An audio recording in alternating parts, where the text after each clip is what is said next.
Right, chapter 22. As you can see, we're in the second half of this story now. And I think our author, Aisha Bushby, has done a brilliant job. Because it's not what you consider an action book. This has been a real in-depth look at characters, really exploring them and their relationships.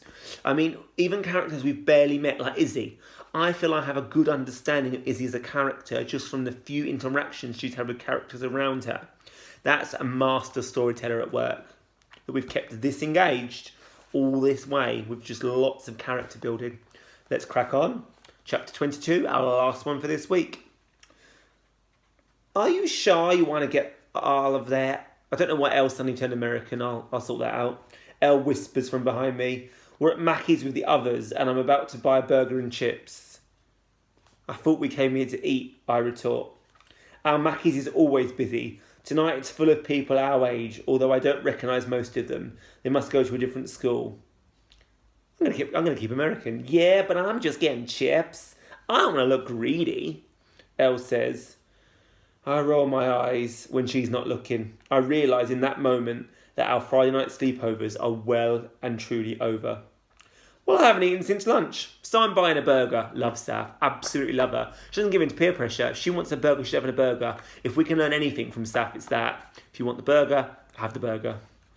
Before all of this, everything with Mum, a comment like that from Elle would make me second guess my decision. Today it doesn't. Character building.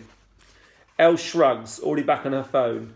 Matty isn't here yet, so I know exactly who she's texting. It doesn't bother me today, though, because I'm checking my phone too. I emailed Rowan asking her if she had a copy of the flyer she and Mum used for the play. I didn't say exactly why I needed it, only it was going in a memory box I was making for Mum. It's kind of true, I guess. I'm turning the old hat box I put ceramic cats in into a memory box, seeing as everything in it is from Mum's memories.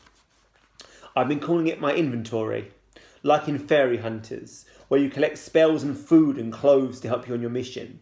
Sometimes you get crystals too, and rare items. My inventory holds the perfume bottle, the bracelet, and the cats, and soon it'll hold the flyer too. When I'm done collecting all the objects, I'm going to take the box to the hospital to show Mum, and that's when the door will open. Rowan was upset to hear Mum is ill, especially as she's in Kuwait and can't see her, but I told her she's getting better. It's been exactly 3 days since Rowan sent the flyer. She's tracking the delivery and she's not even emailing it, she's sending it. Tracking the delivery and told me she'd let me know once it arrived. This morning the flyer was somewhere in London, so it's probably on its way here.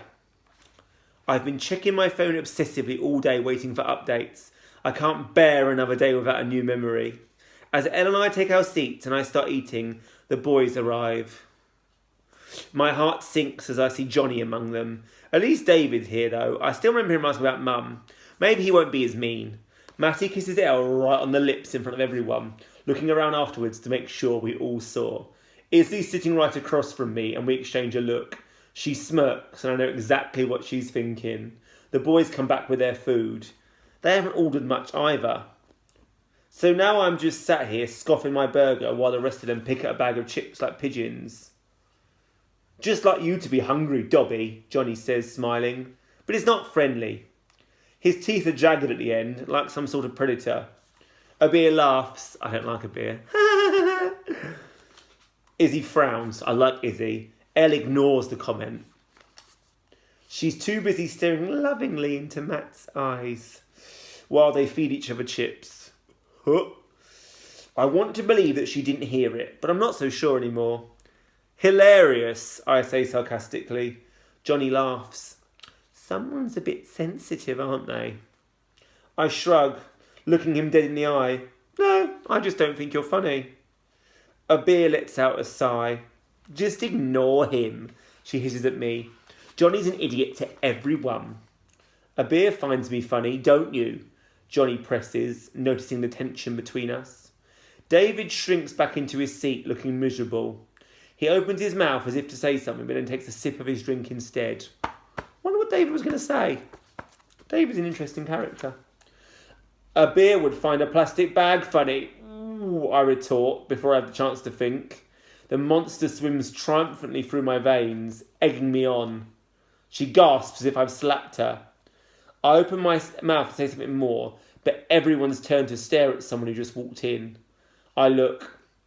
It's Charlotte, the girl Matty was making fun of in our ICT lesson. She's with another girl in our year, Ginny, queuing up for food. Actual food, it seems, not just chips. All right, Charlotte, Johnny says, ever the one to start trouble. Charlotte turns and sees the group. Her shoulders droop and she pulls her hair in front of her face, like maybe she knows about the horrible things the boys have been saying about her. I see us from her eyes, intimidating, mean. I watch Matty nudge Johnny and point to Charlotte.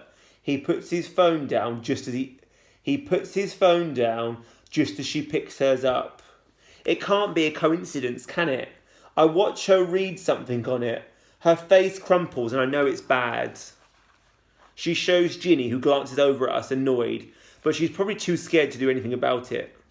They don't end up getting any food. Instead they just leave.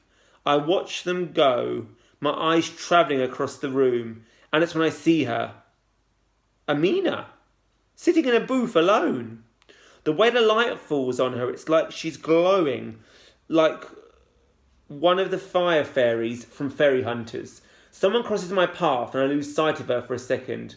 When I look back at the booth, she's gone, but she gives me all the courage I need. Without thinking, I snatch Matty's phone from where it sits in front of him and read the message he sent to Charlotte aloud. After I'm done and everyone falls silent, I show them the photo he took in ICT, embellishments and all. Then I go through the others one by one. It's not that difficult to find because Matty saved them all in a special folder. Everyone's so shocked that no one even tries to snatch the phone off me. They just listen. Finally, I find the photo of me. They photoshopped my eyes so they're bigger than normal and green instead of brown. They've removed my hair so it looks like I'm bald and written a silly caption under it. I realise now I wasn't being a bad friend at all. I wasn't jealous about Matty. I was just being honest. You know what? This is such a good book for empowerment. The more I read it, the more strong I feel. Come on, Mr. Cole, shut up. When I'm done, I turn to Elle. So, I say, my whole body feels like it's made of electricity. Do you still want to be his girlfriend after that? Elle goes beetroot red as everyone turns to look at her. She pauses for what seems like a million years and then finally answers, Don't be so dramatic, Saf. I know I've gone Australian now. She says, her voice cold. It's just a laugh. I'm not being dramatic. I snap my voice ringing loud and clear. You're just being fake and mean. Where's the Elle that always makes up stupid puns? Where's the Elle that sings songs with me in silly voices? Or the one who didn't care so much about what everyone thought of her? While I'm talking, Elle's eyes flit left to right and she goes redder and redder. She looks at me for a moment like she misses all that too, but then she glances at Abir and Matty and says nothing. I slide out of the booth without another word. Elle doesn't even try to stop me. As I reach the door, I glance back at her. She catches my eye for a moment before turning to Matty again, as if I was never there at all. The gap I left has already been filled. Dad picks me up soon after we go home. I head straight to my room, Lady bounding in after me. I'm about to disappear into a game to try to forget the world, but there's a package on my bed. My hands shake as I pick it up. I pull out the flyer and find that it's exactly as it appeared in the memory. Wow. And even though today's been the worst, it's been the best too. Not only can I unlock the next memory, but I finally know what it's all leading to. A play. A play Mum performed with her friends. Well, that to me, I think has been my most enjoyable chapter of the entire story so far. When I first read this story, I thought it was going to solely focus on, the big theme was going to be mother-daughter relationships. But I really feel now it's about empowerment. What do you think the theme is? You might think differently, but I think the fact that Saf is willing to risk every friend she has because she's doing what she thinks is right, exposing Matty as a bully, really shows strength of character and how that strength has been built by reflecting on her mother's childhood. I think this is phenomenal reading. I really cannot wait till next week to go through some more chapters. What do you think? What do you think is the theme of the story? What do you think our main focus should be when reading this story? What is the area that you think Aisha Busby wants us to focus on? Right, that's it for today. We're going to leave that and then continue next week. I'll be really interested for you to email me and see what you think of this story. I'm loving it, and I'm a bit sad we're over halfway through because we're on the downward slope now. Right, well done on your reading. Catch you next week, my lovely Pocketful of Stars group.